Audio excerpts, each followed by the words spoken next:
Hello? Yeah, okay.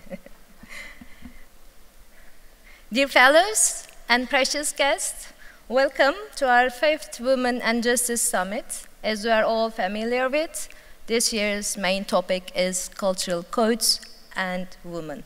My name is Melek Cevahiroglu. I work as a content director at Türk Media, and I am also working voluntarily for KADEM as a board member. Today, I'm going to moderate the session titled as Public Space and Working Life. And we are hosting very precious, noteworthy women with their great achievements, projects, and flattering stories. But before going into details, I want to tell you a story about the building that we are in. Today, we are hosting this organization, Atatürk Cultural Center. And you all have seen the red globe at the entry of the building. This globe is embracing the Opera Hall, but this is not I want to mention here. But what I want to mention about you is the story behind this creation and construction process. The red globe was produced in Çanakkale in a special factory in the district of Çan, in order to support women's employment by the initial of a private company. There are 15,000 ceramic piles across that red globe, and each of them was done and made by a woman handcraft, a team specially organized of 18 women, and then they worked for 3.5 months, I guess, approximately, to make those piles day by day, day and night, and one by one. So in your presence, I would like to express my greetings to those unnamed women who worked in completion of the new symbol of Atatürk Cultural Center, the red globe.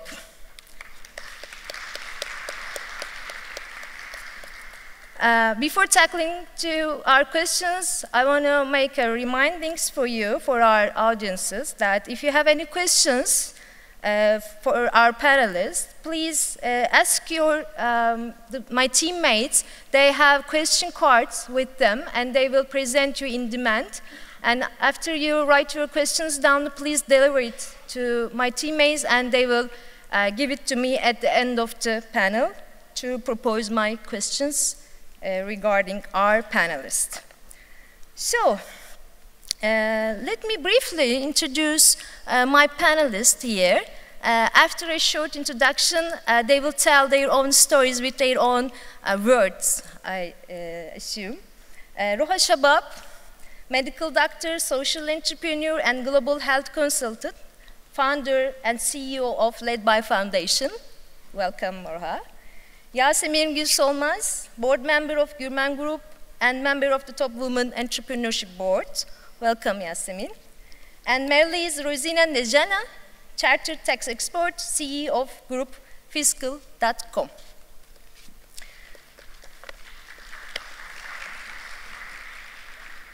So, Roha, please tell us your story. Tell us about the Led by Foundation in terms of empowering Muslim women in India. Thank you for having me, and I want to tell a story about the building as well. So the building is named after Atatürk, and my grandfather actually came to Turkey in the 1950s for his PhD, and his topic was on the personality of Atatürk, so it just feels a little personally very important to be now in this auditorium. Nice coincidence. And just a reflection on Turkey and India's relationships when it comes to education. So again, thank you for having me in your beautiful country and beautiful city. Thank you for joining us. A little bit about my story. So like you mentioned, I am a doctor, a management consultant focusing on global health, and a social entrepreneur. So these three seemingly disparate professions actually have a thing in common, which for me was social impact. I was constantly trying to chase the most social impact that I could create as an individual. From medical college, after working as a doctor, I wanted to work with a more interdisciplinary lens. I wanted to look at what makes people come to hospitals apart from diseases. What is that interdisciplinary lens of learning medicine. And I applied to a master's program in the US. And for that master's program, I had to submit an essay and 3 letters of recommendation. So 3 letters from advisors. My essay was about improving healthcare access for Muslim women in India. So I'm a Muslim woman in India, and Muslims in India are a minority and have poorer education, employment, and healthcare statistics, unfortunately. So that was my essay, but my 3 letters of recommendation were all written by non-Muslim, by Hindu men who were in positions of leadership. And they are amazing men. They wrote very nice letters of recommendation. But it made me think, what does improving healthcare access, or how does it lead to women in leadership positions? Because the absence of women, especially Muslim women in India, in leadership positions was something that I was very aware of. I just did not see people like me in any sort of leadership settings, and even in the colleges and classrooms I went to. Very different from the audience over here, so it feels really good to be surrounded by so many incredible Muslim women. And that was the genesis of Led By Foundation. So Led By Foundation is a professional leadership incubator for Indian Muslim women, with the goal being to increase the representation of Muslim women in leadership roles. And we do this through 3 ways. We train young college-going Indian Muslim women. We work with organizations to increase or add Muslims and think about what inclusion means in terms of religious diversity. And the third is we conduct research. So this is a snippet of the kind of research we've done. Some research we've done recently talks about resume hiring biases. And we'll get back to that in a bit. But that's my introduction. And again, thank you for having me. Thank you for being here. So let's continue with your presentation, I guess, because what I want to learn is what is the importance of looking at systematic issues of economic empowerment from the perspective of women and minority groups. Yep. Please share your presentation with us and your results. Sure. So a question I get asked very often in India especially is, why Muslim women? So globally, the female labor force participation rate has declined by 2 percentage points between the 1990s until 2017. So the lack of jobs or employment of women is an issue across the board. So why am I focusing? Why is my organization focusing on Muslim women? The analogy I like to draw is a doctor analogy. So suppose I have 2 patients. Both patients are coming with fever. So for both patients, I can give them an antipyretic. I can give them paracetamol or something to reduce their fever. But will it solve the disease that they have? I need to conduct tests and see what they have. Maybe one person has a bacterial infection and another a viral infection. So the treatment will change. And that is what you see when you study intersectionality. So you see that, yes, in India, women are poorly or lower economic or employment numbers. But when you look at subgroups, you see that the reasons behind that, the root causes are different. So one such example is quantified by this research. What did we do with this research? I'll jump to the meaty part. So I recognize this is a lot of text on a page, but these are just screenshots. What we did was we created 2 resumes. One was a Muslim woman's resume named Habiba Ali, and another was a Hindu woman's resume named Priyanka Sharma. And we applied to 1,000 jobs, which were for early career people. So they were asking for 0 to 3 years of work experience. And we wanted to see what is the difference in the number of job callbacks that you get. We knew there would be discrimination. Living as a Muslim in India, you know that there are challenges in terms of where you can find housing. So we were expecting a difference. But the difference we ended up seeing was much larger than we had expected. It was actually 50% difference. So for the 1,000 jobs, for the same resume, the Hindu woman got 200 callbacks, and the Muslim women got only 100 callbacks. So 200 versus 100. This was a very stark number. But another thing that we saw which was more interesting was the enthusiasm of recruiters. So when the Hindu woman moved on to the next round, 40% of the times she would get a call saying, congratulations, you have moved on. But the Muslim woman would get a call only 15% of the time. So there was a difference in the enthusiasm also that recruiters were showing. This number, this 50% net discrimination rate between a Hindu and a Muslim woman for the same resume is quantifying a lot of the experiences that we feel and is helping us create conversations in public spaces in India. And hopefully by conducting more such research, we'll be able to bring different stakeholders to the table and talk about what next, how do we correct this. Thank you so much. So let's move to Yasemin. First of all, Yasemin, please share your story with us. What triggered you to become a business woman? Great question. What figured me? I was probably born into this family. So I'm the second generation of a family company. And my dream from such a young age was to sit in my father's chair. He had this green leather chair in his company. And I always said, I want to sit in that chair will be mine. I am actually sitting in that chair and it scares me so much nowadays. I said, if there's anybody who wants to sit in this chair, please come and take it. I'm ready to leave, but nobody's willing to. I just want to give you an example of who I am. I get this question asked quite a lot. I'm a boss. I'm not saying I'm a leader because I think the employees have to say that you are a leader. I'm a boss. I'm a wife and a daughter. I'm a mother. And I am an advert NGO worker. I'm an activist, and I work on two fronts. I work on the business side, and I work on the social side with women empowerment and education. I think the business side, again, is women empowerment, as also, obviously, because having a woman on boards of industrial associations, I'm on DAEC on the UK side and on the Canada side.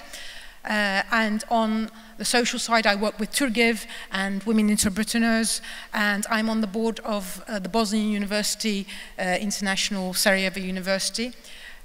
So I have a lot of hats, and I think these hats have helped me be who I am. So I would like to thank everybody, my family, my husband, my children, for making who I am, really. About maybe our companies, I think this is a really good example. As I said, I'm second generation. So since second generation, I think 53% of our workers, 51.2% of our workers are female. We're in the textile industry, it's female orientated, yes, but 24% of this is upper management.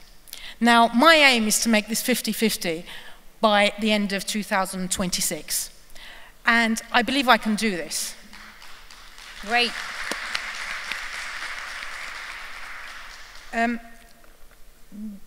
What do I manage?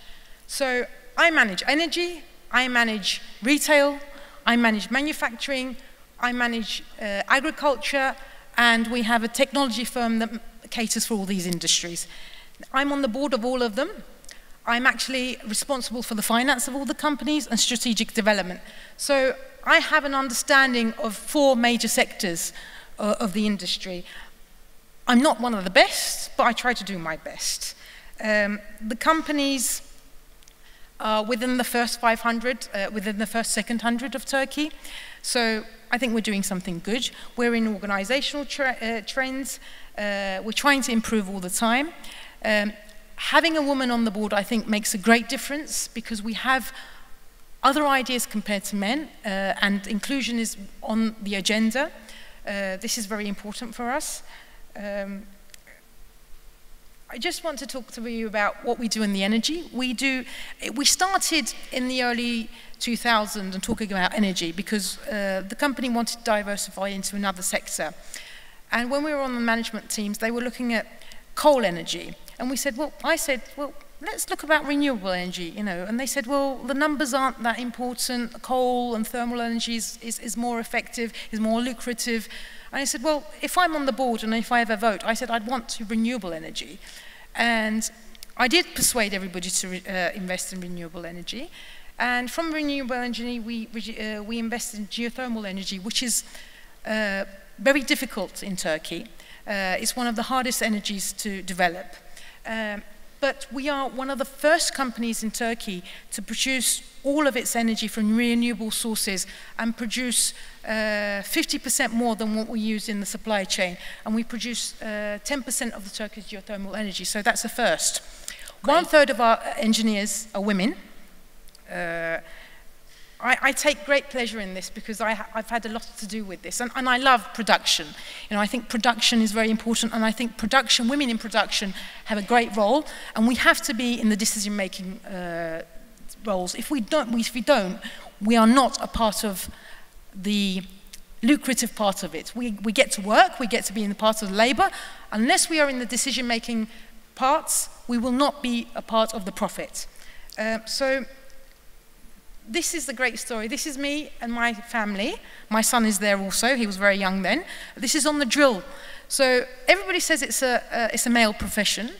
I said, there is no male profession unless you start working for it. So it's a profession that you have to do and you have to take in charge. So I was on that drill with my son. I was there for 24 hours. I didn't mind it. And after that, the next day, we have muhtars, I don't know what we call in English, but they're local authorities. And he came in and said, I see you working on the drills. He said, can we send you more women to work in the company? I said, of course. And since then, I said, now we have 1/3 women engineers working, but we have to have a role model. I don't know if I am, but I hope to be a role model for the future for more women engineers. Let me just come back to here. I'd like to add to the doctor. I studied engineering in England at Queen Mary Westfield University. This was sort of early in the 90s, so to give my age away. But it's very similar. When I went to study engineering, I never actually realized that it was a male profession. My family was very open and education was very important. And I started studying in engineering, and there was a class of 120 people and only 8 females. 4 of them were Asian, and 4 of them were white, so European, me, so on and so forth. I was the only Turkish person in the class. And I think it was the second term, and the dean came up to me. I didn't have a hijab then, so I blended in more than I do nowadays. He came up to me and said, that's so interesting, a girl from Turkey studying engineering. You know, how did you decide to do that? I think until that day, I hadn't realized that I was the sore thumb out, in a sense. A week later or so, he said a similar thing to the English girl in our class. He said, it's so great to have you here. We need more females like you studying engineering. So I said, yes, we need more females, but what do we need them to be? I always say we need good engineers, regardless. And women, I believe, can do this better. So I think I'll stop there. Thank you so much, Yasmin. This is a very extraordinary contribution, I guess. But continue with your experiences in the field. I also want to learn, how would you evaluate the position of women in the field of textile? Because yes, you are in energy, but you're also in the textile industry. And at what stage are they likely to hit the glass ceiling? If you like, you can answer this one with engineering issues and etc. The textile sector is, because it's labor intensive all over the world, it's dominated by female workers. And unfortunately, it's one of the sectors where equal pay, especially on the lower scales, is more inappropriate, and the gap is higher. In Turkey, it's not so much because the labor law is very strict, and equal pay on the lower level minimum wage is equal. Mm-hmm. I think the problem with the textile sector is that the way that it is organized, it's very Fordism. So it's a production line that continues. So when a female is out of work for reasons of nature, so she's pregnant, or she's the parent of a child, or she has menstrual problems, for instance, which is, you know, we have to discuss things like this. She has to be out of the workforce. Now, the system does not cater for this. It's very linear. So at the moment somebody is taken out of the line, it has to be replaced. Therefore, the less pay. I think we have to understand where the less pay comes from. She works less hours, therefore she gets less pay. Now, with labor laws and policies, obviously this has to be compensated. This is a no discussion point. But this is why it is less pay. And I think in some countries where labor laws are less relaxed, it is not compensated by policy, and therefore she gets less. Now, the higher she gets, then education comes into consideration. Now, we have to empower women and have more education. I think the biggest part of women in labor is education. They have to be educated, they have to be empowered, they have to be trained, and when they come back to work after birth, they have to be retrained again. Again, this is a policy issue, I think, that needs to be addressed. It cannot be left to the employer. But once this is done, it's effective. If you change the way that you manage the company, and now I think organizational change is so much better than it was. We have Kaizen, we have group works, we have flexible hours, and it includes the women. I think the difference before maybe COVID and now is that we now see that flexible work has advantages compared to what we didn't see. So women are now more inclusive, in my sector at least, and with women leadership I think we can empower women to do more. But I think the idea of having women on the board and in leaderships makes a difference, because I just want to give you a basic example. The woman is always the parent of the child. So if something happens to the child, she's called away and she gets leave. And we have a worker that has a special needs child, so she gets called very often. And one of the other ladies said, well, you know, she takes so much time off work that I get behind because of her. And she says, well, her husband works here. Why doesn't he go? So I think until that day, we hadn't realized that despite her husband working in the same company, her husband didn't take responsibility of the second needs child. So we said, well, okay, we don't mind you taking off time, but we needed to take her off responsibly, 50-50 at first. Well, it started with 70-30, but we did end up in 50-50. And we had such a good improvement on the child and on the family, and it empowered the women and the family organization. So I think an understanding and awareness of simple situations is very important, and that simple situation and that result has to be added into the decision-making mechanisms, and we as good role models have to show that and make a showcase out of that and add that into policies. But I seriously believe, I think we'll discuss that in the next question, that policy and employment law is the only way out of empowering the women in the workforce. Yeah. Thank you very much. Thank you so much for this wonderful contribution to the subject. But I will pass your third question to the next run, because I want to give the voice to Marlies Rosina de Jenna. Welcome again. Marlies, please tell us your story. And do you need, yeah, you have the pointer? Okay, yes. Great. Please tell us your story and your, Fiscal.com as a founder, what excites you to be here, and please share with us your thoughts. Good morning, everyone. I'm Marlies Njenga. I'm tax advisor. I come from Cameroon. I will begin. Okay, it's magazine. Okay, we start to the beginning. We just left where he's going. So I'm tax advisor.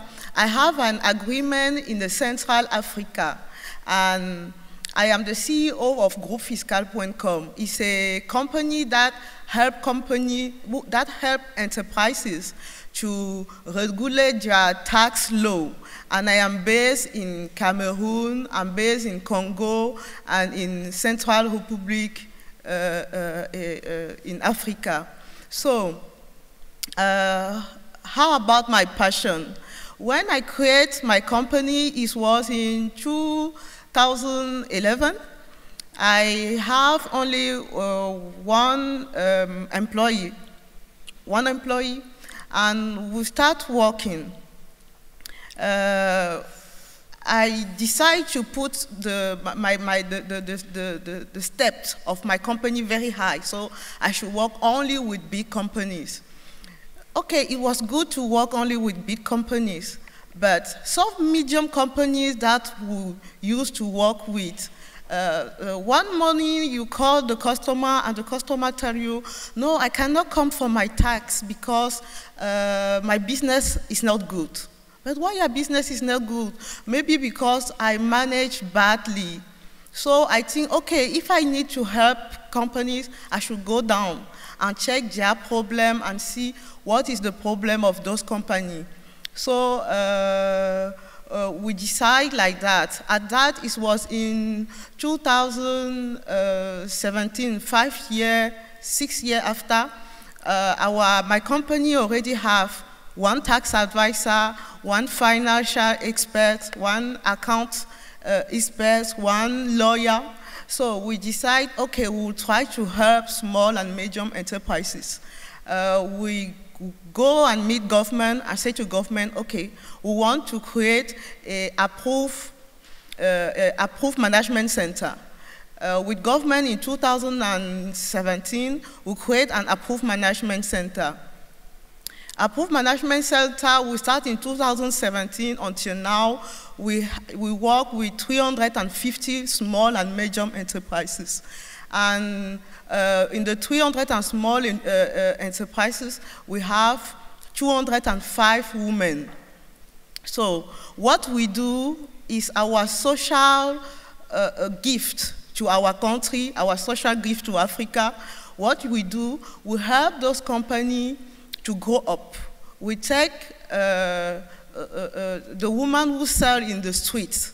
We take the woman who can have maybe between 5 or 10 employees. We take women who can have between 20 and more employees. My English is not very good, but just to say that we have all levels of enterprises. We learn them how to manage. We learn them how to have an accountant. And for those who don't have accountant, we help them to make externalization of accountant in their company. And we also make training 4 times per year. We look for sponsors.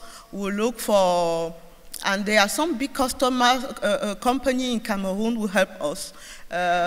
Some experts can come and we can give them training in financing, training in marketing, because more of that company suffer of a lack of strategy. So we help them in the marketing strategic, tax advices, we make training in financing. That's all we do. And that's the second company I have. So the second company I have is the Center Approved Management. Going on, working in Cameroon, in Congo, and in Central Africa, we see that that region have the same problem. It means what? It means generally somebody decides to create his company, but he work with a neighbor experience. He just say, okay, my neighbor create this company maybe because in an individual form, and she say, okay, I will do the same. Or generally, any government have investment codes. So in investment codes, there are a lot of advantage to invest in any country. But between law that government wrote and the practice, there is a big, how to say it, gap? Yes, so we say we should look for an instrument who can help us to pass the message, to show to the companies in Africa what is business law you have to know, what is how you should step by step invest, how can you invest out of your country, how can you search for investor out of your country, and that help us to, that idea give us this magazine you are seeing behind. So the magazine you are seeing behind is a magazine that covers Europe and Africa.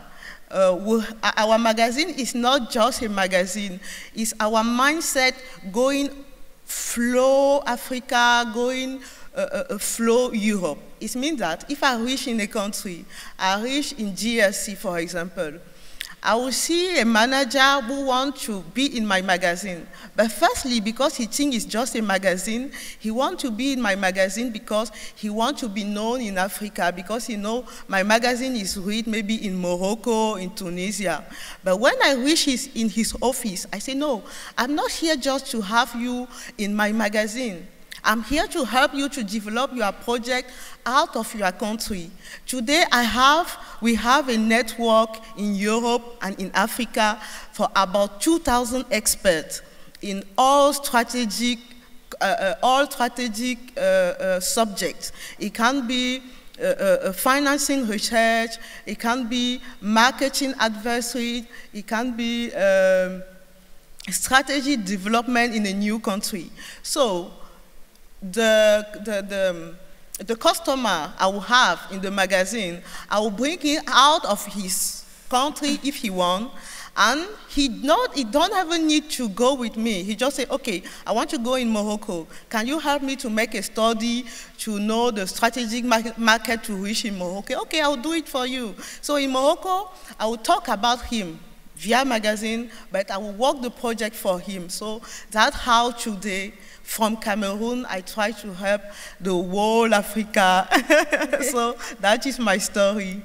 Well, it's kind of a magazine that when you have your investment and then come back with a success story, then you will be in the magazine. You can use this that way, I guess. Okay. So besides that, your advocacy or your consulting business to those women in investing, and also your consulting about the love issues, also, how would you evaluate the position of women in the field of business management with references to your own experiences?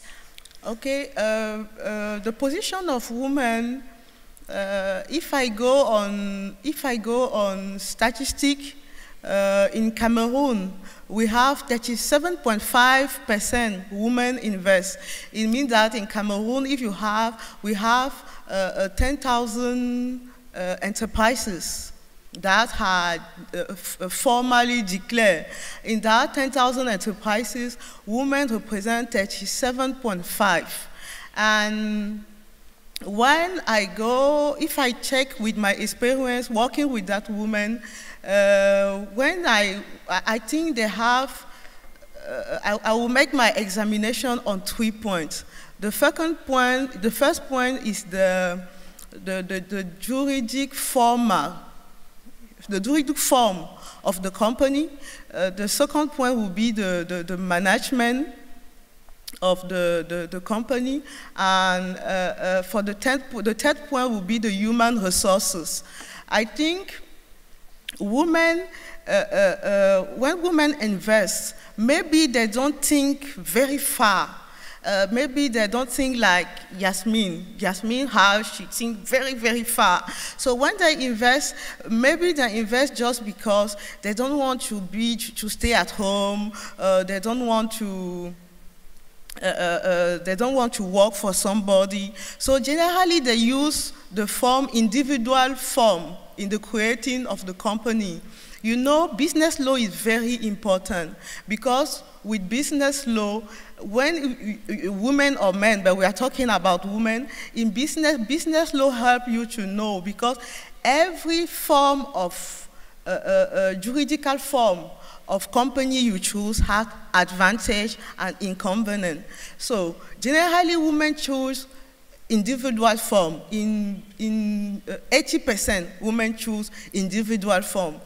the inconvenience of individual firm is that you cannot convince a partner, you cannot convince a future partner. Maybe you are doing something well, very good, but somebody comes from you and wants to work with you. Individual firm is a firm that shows that all your life, all your company turn only on you. It means that it's a big risk even for a bank, it's a big risk if somebody wants to invest in your business. So the whole women take that form, and I think women should, when they want to invest, they should invest looking far and ask, for my project, what is the juridical form I should choose?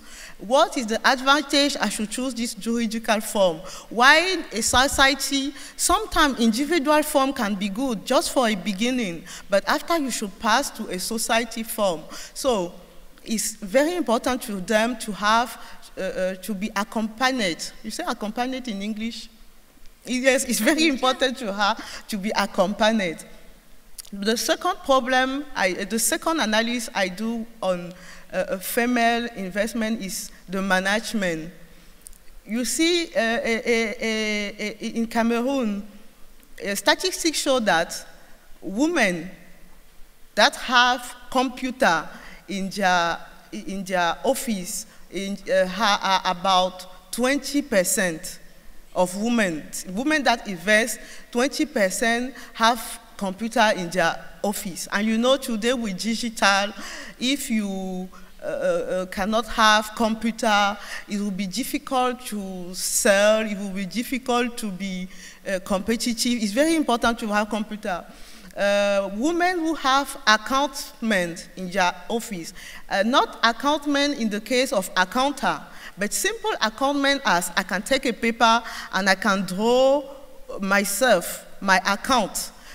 We have something like 17% of women who have the reflex, I don't know if reflex, yes, to have their own account. So it's very dangerous. Why? Because if you make a business, you cannot say what is your income for 1 month. You cannot say what is your income for 1 year.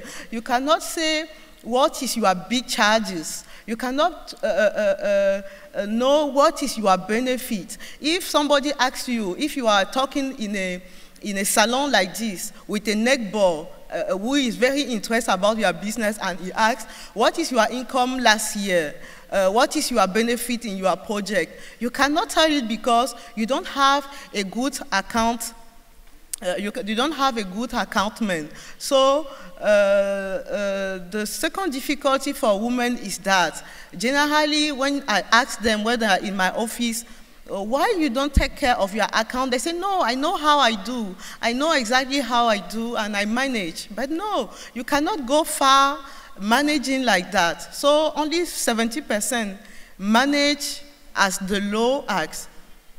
And also about the human resources, you know, talking about me, as even Yasmin was saying, I am a mother, I am a wife, I should take care of myself, I should take care of my company. So human resource is something very important. Generally, women choose their employee on the basis of, oh, he looks smiling, I think he's gentle, so I will just work with. So women should, when they want to, if I take the case of my company, I work with nobody in my family. I work with no friend. I work with no child of a friend or a sister. Why? Because if I want to, firstly, I should check what are the posts I need. At the post I need, what are the criteria? What is the criteria? Yes, what is the criteria I need to any post? And for that, check the real person for any post. And when you have that reflex to check the real person for any post, you have a good human resource. And when you have a good human resource, it means that you can easily delegate. It means I can be talking here, and I know that, okay, in Cameroon, in Central Africa, in Congo, I have 20 employees, but I know everybody is doing his job and well. And every time I have the opportunity, they are not here, but every time I have the opportunity, I say to my staff, thank you. I have a wonderful staff. So human resource is very important, and that is my point, or that's for that 3 points. But when I discuss generally with women who come in my office, for their point of view, they think that their management is not good because of tax, that their management is not good because of the agent of municipality who come and say you should pay this, you should pay that. That is because of financing. But no, I tell them it's not because of financing your management is not good. It's because your management is not good that you have problem to have financing sometime. Because the man who come, the bank to finance you, have to be sure you have an account, have to be sure you can manage, have to see if you see very big and so on. So that on the point what I can say. Thank you so much, and I want to continue from the point that you just stopped. Roha, please tell us, and based on your researches and based on your experiences, what is your tool for success in working life for women? Oh, that's a simple question, right? Take your time. So there are a couple of things I'd like to share, and this is not a comprehensive list, but 3 things that have helped me particularly is, one is I have these one-person board meetings, and that one person is me. And I just take time out every 3 to 4 months to introspect on what am I spending my time on. And am I spending time on things that bring me joy? Am I spending enough time at work? Am I spending enough time with people I love? Am I spending enough time doing things that give me energy? So having these frequent introspection and reflection moments is something that's really helped me stay on track and make sure that I am prioritizing things properly. The second thing is find your tribe, especially as women. With everybody over here has probably a unique set of interests, unique industries that they're a part of. Finding other people like you that you can talk to and share your challenges with has been something that was missing in my early 20s, and once I started finding that tribe, I've again found some amount of energy that comes from that. And the third thing is not to be afraid to ask for help. And this goes in both your work life and your personal life. So see the example that you were sharing about the woman with the special needs child, right? Having that conversation with your husband, with your partner to share domestic labor is a conversation you should have. Asking your senior manager, who is a male, categorically, what can I do to get that next promotion? And hence asking for help, asking for advice is really important. I do want to pause on this a little bit more, because how many people in the audience right now are men? Do you mind raising your hand if you are a man in the audience? Yeah, so it seems like it's definitely less than 5%. So a lot of the conversations that we're having here is like preaching to the choir. Everything that you've said, I've resonated with, and I'm sure you're resonating with it as well. And these spaces need to have other stakeholders, men, people in power, come and listen to our experiences rather than us just talking to each other and just being like, yes, I feel that too. Yes, that happened to me too. So one way to pull these people in is by walking up to them and asking for help and asking them to be a part of your journey. So in summary, there are 3 things. Take out time for introspection, find your tribe, and don't be afraid to ask for help. Thank you so much. What about you, Yasemin? Could you name 1 or 2 essential suggestions for women in order to help them to achieve their full potential? I know you just mentioned education before, but are there any tools maybe you can suggest? Working very hard, maybe, I think. Maybe with coping with these, cultural norms and other values dedicated to women? Listening to all the women here, it's very similar. You know, everybody has the same problems because business is based on KPIs that are determined by masculine decision makers. So these KPIs need to be changed. I mean, we judge success on a KPI that was formed in the early 1900s on productivity, on efficiency, dictated by a masculine world.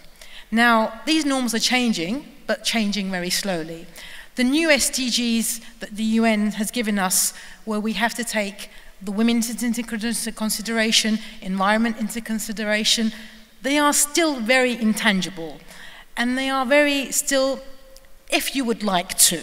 So it's not a part of our daily strategy. And I still think the KPIs are very, very masculine and male-dominated. We can only change this with more females in decision-making policies and places and leaders. I think this will take time, but we will get there. I think the KPIs that we are measuring success, or whatever we are measuring, has to be more 360 developed. I think the biggest problems that I see for male and female, as Marisol said as well, is that when we do a SWOT analysis, men tend to concentrate on strengths. And that's the way they see the aim and they go straight. Now, women, on the other hand, tend to see the threats. We see more threats. We see what the problem can be in the future. That's why we complement each other. But I think we lose so much time on the threats. Or that's where our niche is. Maybe that's why your business was so successful, because you've seen the threats that the African woman cannot see. And you've formed your own business. Or you have seen that the woman does not have a voice, so we try to give her a statistical voice so she can be heard.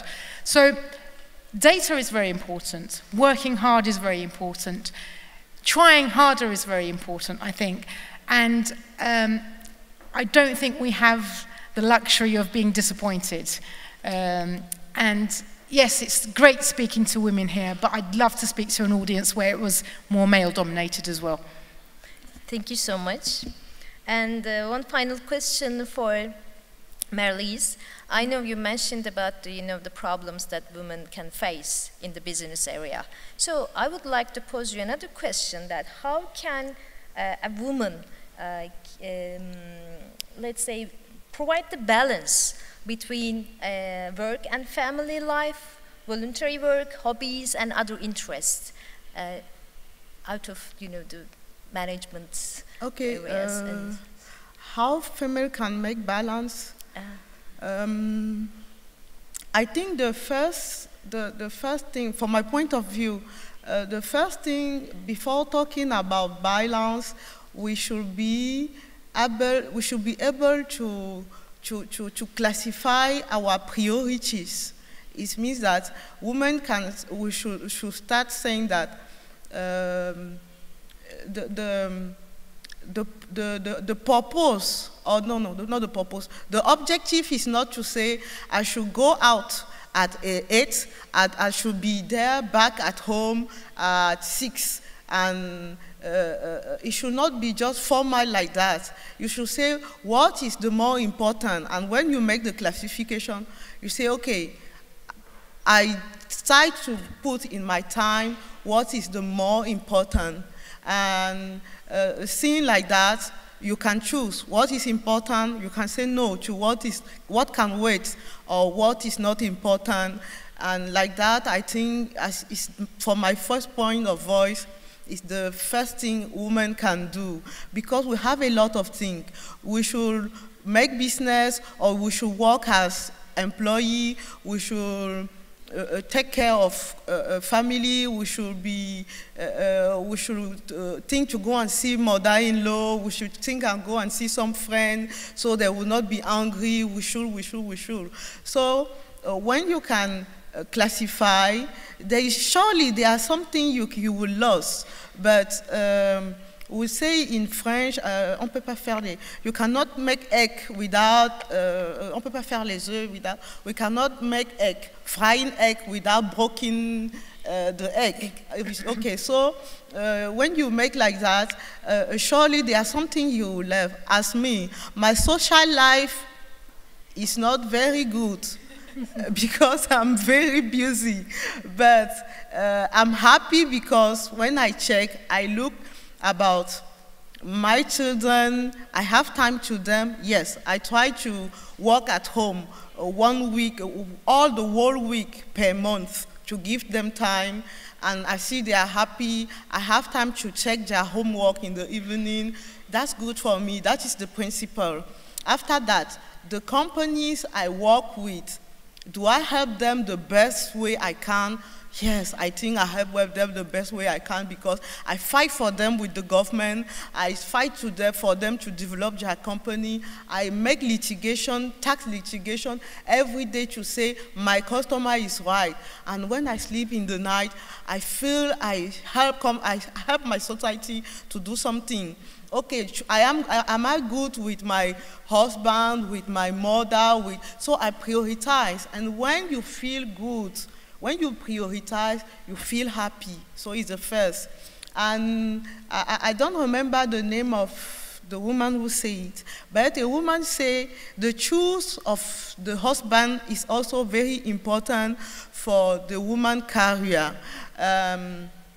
Because sometimes you can have, when you speak with a man and you talk about your dream, you can feel if the man is just saying, oh, you don't need to do that. I just want you to be at home and take care of babies. Okay, if you feel that the man have that position, and be sure that maybe the man can change, but be sure that 75% of case after wedding, the man will say, I don't want you to work, and when psychologically you are not good with, because women is like that, are like that. When psychologically you are not good with your family environment, when you invest, you cannot push very hard because sometimes you will say, oh, my husband will not be happy, or I should, maybe I have a job who want me to travel too much. I should stop because I don't want my husband to be angry. So I think the choice of the husband.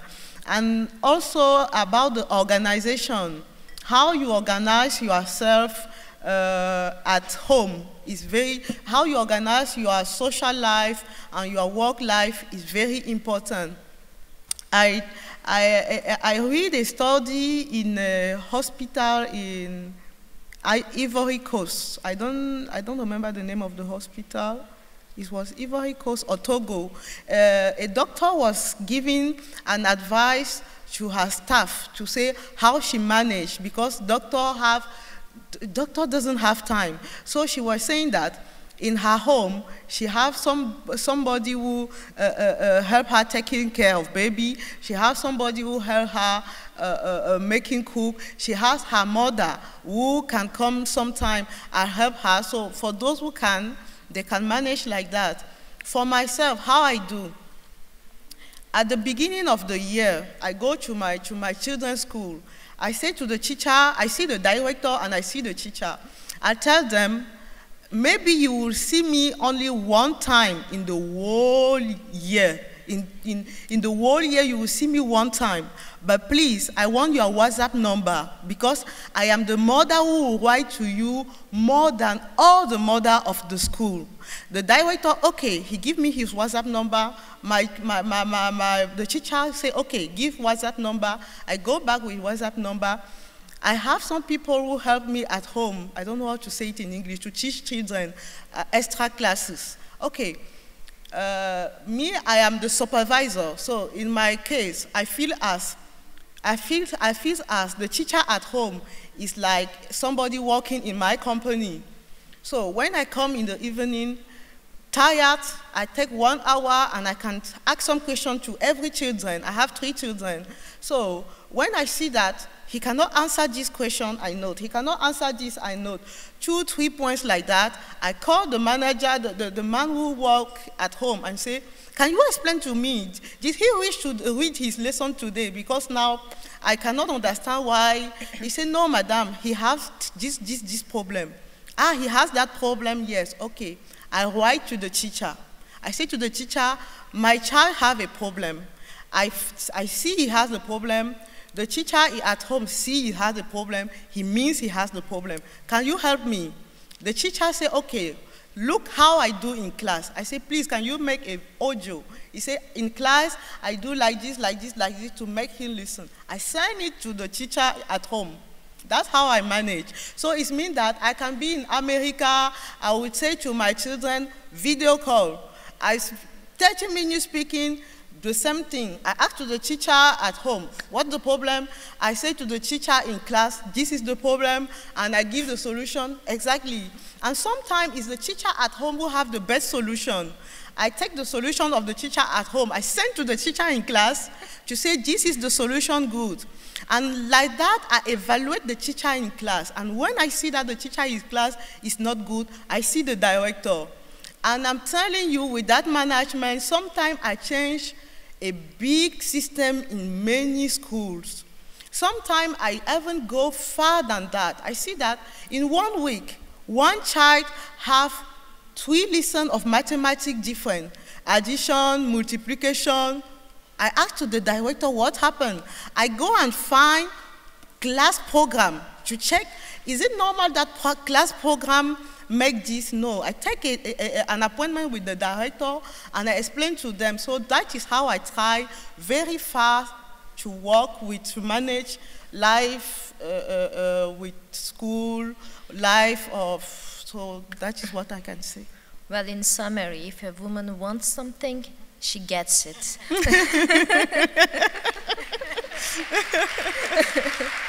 Okay. Thank you. There's a question from our audiences to Yasemin. I want to combine, I will try to combine them. First, one of our guests asking you, how do women with extraordinary and independent ideas, creative ideas about textile can reach to you? And the second one is more about comparison between Turkey and the world, about women entrepreneurship, if you can compare. And the last one is a curiosity about if you have any discrimination in your family comparing to your cousins, brothers, or sisters when you are just becoming a figure in the leading level. I'll start with the last question because it's easy. Okay. I have one brother and one sister, and I'm the only one on the board. So I think it shows that the person that can do the job gets the job. So we don't have any, I mean, I'm lucky to be in a family that there is no discrimination. I think entrepreneurship is innate. I think you have to have it within you. It can be nurtured and nurtured, but I think it's seeing an opportunity and taking a risk, and sometimes that risk cannot be calculated. So if you do too many calculations, you'll miss the opportunity. So I think it's a matter of taking a risk as well. I think the Turkish business world is ripe and open to opportunities because we are still a growing economy compared to more organized economies. So we have much more opportunities in Turkey. So entrepreneurship in Turkey, because we are in an emerging economy, is an opportunity for everybody. And I think working in Turkey, there is no discrimination against women and men when it comes to entrepreneurship. I think there are barriers in entering certain industries and certain businesses. I think it takes a lot of courage to be able to do it. So I think it's a personal stance, really. And we need, I always say this, we need more role models for women everywhere.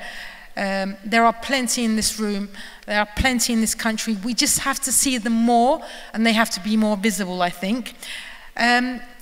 Regarding creativity, I think there was a question about textiles. Unfortunately to me, I think every business becomes very similar because we manage balance sheets and budgets, and everything has to be in one format. And because I do textiles and I do agriculture and we have a dairy farm, everything becomes business, and everything is an output of efficiency. And I used to enjoy going out to farms and seeing olive trees. Now I want to go somewhere where I don't see an olive tree, where I don't see an animal, so I don't have to think about numbers, so I relax. But I think if you can see everything in one format, business becomes easy. So creativity is important in every sector, in the way you think and the way you can turn it into an opportunity. So I think it's a mindset rather than an industry. Thank you so much. And Roha, I would like to propose you a question. You mentioned about your CVs, for women, for being a Muslim woman, Hindu woman, etc. Are there any specialty or qualification a woman can include into her CV to become a sparkling or discriminating or something? Is there any suggestion for you to, as a woman, to put into our CV to become a priori in the admissions? Absolutely. So a couple of things. So the format and the content. So let's talk about two things. One is, how does your CV even just look visually? A couple of ways to reduce discrimination would be, say, don't put your photo in your CV. That helps. And just the way you present it is really important. And if you just do a quick Google search, you'll be able to find CV formats by top Ivy schools, like a Harvard format will be available, a Wharton format will be available. And the second comes to content. So the couple of tips and tricks to make your CV really stand out, which is highlighting things that you have done, which is required in the job description. So making a marriage of the job that you're applying to and your CV, so that the person who's reading your CV says, oh wow, these words are exactly what I'm looking for. So that's in terms of the CV. There is a formatting component and the content component that you can improve. But honestly, the game is what do you do before, during, and after applying. Mm-hmm. So you need to network and make sure that whomever you're applying to knows that you're applying. So many CVs get rejected without somebody doing a proper reading of your CV. There are statistics that say a recruiter on average spends 6 seconds looking at a CV. Mm-hmm. So especially as women, this goes back to the advice that I was suggesting, which is ask for help, reach out to people, have a good CV, but make sure you do the networking so that the recruiter knows you and your CV gets the respect and time that it deserves. Mm-hmm. Thank you so much. And Marlies, last 2 questions. One is, what do you think about HU be obliged to writing French language in Africa's press as a woman? What do you think about being obliged to writing French in Africa's press as a woman? You are writing, you are just producing your magazine in French language, yes. And I think he's asking you what is to be like writing in French in Africa rather than your own native language. I think he's trying to ask this one. Okay, about magazine. And the second one is who is your styling or tailor? She's speaking. Who is your tailor? With your Okay. Yes, about the magazine. We start in French because the first purpose was to touch French zone, Europe, Africa, and we are thinking sometimes we do in English because sometimes we have some interviews in Nigeria, in English zone, but now we are thinking doing the magazine in French, in English, and in Turkish. Mm-hmm. Yes, because we have a project of Bukazin in Turkey. Great. Thank you so much. Yes. Okay. About my style? I think I should sell that secret. Okay. Okay, I like to promote the made in. I like to promote the made in Africa and my clothes is made by a young Cameroonian. I have many young Cameroonians I work with. So I want to promote talent. Sometimes I draw myself, sometimes they show me something. I make them work very hard because I don't have time. Sometimes he should come into my house at midnight to say, okay, madam, do you want me to do something? How we do? And finally, he gives this. So he's not here, but I say thank you to him. His name is Roland. Thank you so much. Ladies, I want to thank you for your extraordinary and remarkable contributions to our panel. So we are ending our panel here. Please take your time for lunch period. Thank you so much for listening to us.